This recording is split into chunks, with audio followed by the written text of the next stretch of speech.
পঞ্চায়ত নিৰ্বাচনৰ প্ৰথম পৰ্যায়ৰ ভোটগ্ৰহণৰ পৰিৱেশ আমি বিভিন্ন প্ৰান্তৰ পৰা আপোনালোকক দেখুৱাই গৈছো। ইতিমধ্যে ভোটগ্ৰহণ কেন্দ্ৰসমূহলৈ আহি ৰাইজে ভিৰ কৰা পৰিলক্ষিত হৈছে। ভোটগ্ৰহণ কেন্দ্ৰসমূহৰ বাহিৰত ৰাইজৰ যথেষ্ট উপস্থিতি আমি আপোনালোকক দেখুৱাইছো। বিভিন্ন প্ৰান্তৰ পৰা গোলাঘাটৰ পৰিৱেশ দেখুৱালো, লখিমপুৰৰ পৰিৱেশ দেখুৱালো।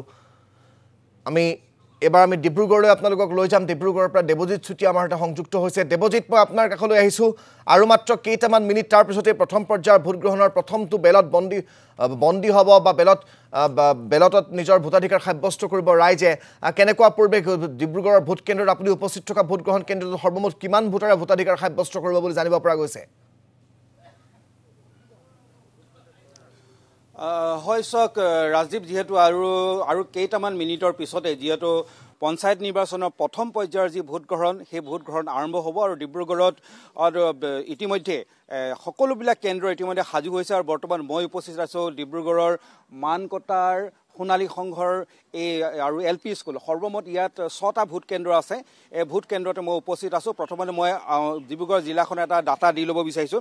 ডিব্ৰুগড় জিলাখন সৰ্বমুঠ 22খন ZPC আছে। ইয়াত 7খন আঞ্চলিক পঞ্চায়ত আৰু 93খন গাঁও পঞ্চায়ত আছে আৰু 22খন জিলা পৰিষদৰ বাবে 50গৰাকীয়ে, 7খন আঞ্চলিক পঞ্চায়তৰ বাবে 206গৰাকী আৰু 93টা এখন গাঁও পঞ্চায়তৰ 930টা ৱাৰ্ডৰ বাবে 2147গৰাকী প্ৰাৰ্থীয়ে ইতিমধ্যে অৱতীৰ্ণ হৈছে আৰু এওঁলোকক সৰ্বমুঠ 8,81,975গৰাকী ভোটাৰে তেওঁলোকক নিৰ্বাচন কৰিব। ইয়াৰে 4,25,756গৰাকী পুৰুষ আৰু 4,46,207গৰাকী মহিলা।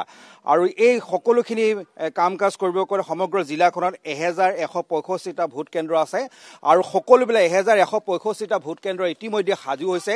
যিহেতু 7:30 বজাৰ পৰা যিহেতু ভোটগ্ৰহণ আৰম্ভ হ'ব আৰু প্ৰত্যেকটো ভোটগ্ৰহণ কেন্দ্ৰত ইতিমধ্যে ৰাইজে তেওঁলোকৰ ভোটাধিকাৰ সাব্যস্ত কৰিবলৈ ইতিমধ্যে আহি শাৰী পাতিছেহি।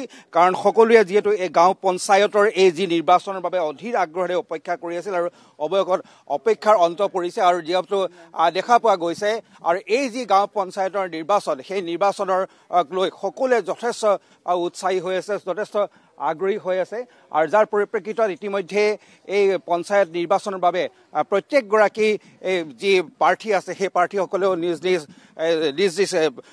কেন্দ্ৰসমূহৰ লৈ ইতিমধ্যে তেওঁলোকে ইতিমধ্যে আমি দেখি পাইছোঁ এই যিটো সোণালী সংঘ কেন্দ্ৰ, এই কেন্দ্ৰত ডিব্ৰুগড়ৰ জ্যেষ্ঠ মন্ত্ৰী প্ৰশান্ত ফুকনে যিহেতু ভোটাধিকাৰ সাব্যস্ত কৰিবলৈ আহিছে। মই তেখেতৰ লগ পাইছোঁ, মই তেখেতৰ কাষলৈ গৈছোঁ।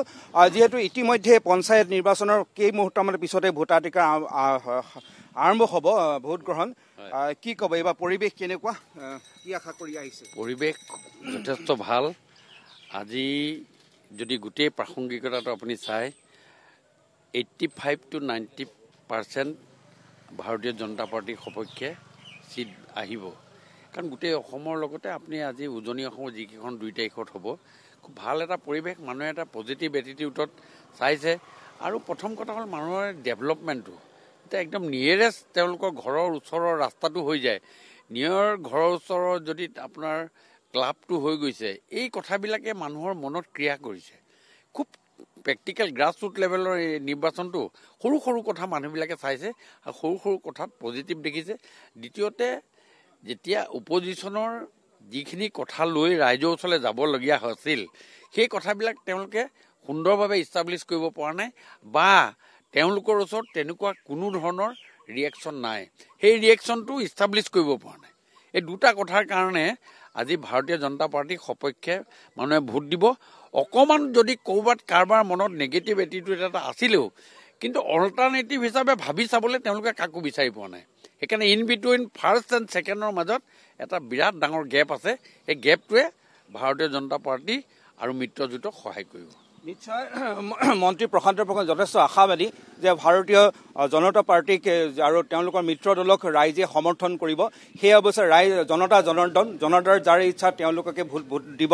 গতিকে দেখা পোৱা গৈছে এই যিটো সোণালী সংঘৰ যিটো চৌহদ ডিব্ৰুগড় মানকটাৰ, এতিয়া ইয়াত মই কৈছোঁ ইয়াত সৰ্বমুঠ 6টা ভোট কেন্দ্ৰ আছে আৰু 6টা ভোট কেন্দ্ৰতে ইতিমধ্যে ৰাইজে শাৰী পাতিছে। যিহেতু মন্ত্ৰীগৰাকীৰ